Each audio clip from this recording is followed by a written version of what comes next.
غزہ پر اسرائیلی جارحیت کا سلسلہ تھم نہ سکا۔ خان یونس پر بارود برسا دیا۔ امداد کے لیے کھڑے 200 نہتے فلسطینی شہید کر دیے۔ شہادتوں کی تعداد 25,000 سے بھی تجاوز کر گئی۔ ادھر القسام بریگیڈ کی مزاحمت پوری استقامت سے جاری ہے۔ کئی یہودی فوجی ہلاک اور متعدد ٹینک تباہ کر دیے گئے۔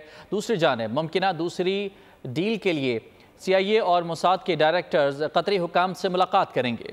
فلسطین لہو لہان، ڈریکولا اسرائیل دہشت پھیلانے میں مصروف، غزہ اور ملحقہ آبادیوں پر مزید بم برسا دیے۔ خان یونس میں امداد کے لیے کھڑے 200 سے زائد فلسطینی چھلنی کر دیے۔ مجموعی شہادتیں 26,100 سے زائد ہو گئیں۔ صہیونی فوج کے وسطی غزہ میں نوسیرت پناہ گزین کیمپ پر وحشیانہ حملہ۔ خان یونس میں الاقصی، العمل اور الخیر اسپتال کے اطراف شدید لڑائی۔ مغربی کنارے کے شہر طوباس میں بھی شدید جھڑپیں۔ مجاہدین کے حملوں میں کئی اسرائیلی فوجی جہنم رسید۔ متعدد ٹینک اور بلڈوزر بھی تباہ۔ اسرائیل کا غزہ سے حماس کو نکالنے کا دعویٰ حیران ہو گیا۔ حماس کی غزہ سے بھرپور مزاحمت جاری۔ ادھر پاکستانی نژاد برطانوی رکن پارلیمنٹ نے بھی اسرائیل کو جنگی جرائم کا مرتکب قرار دے دیا۔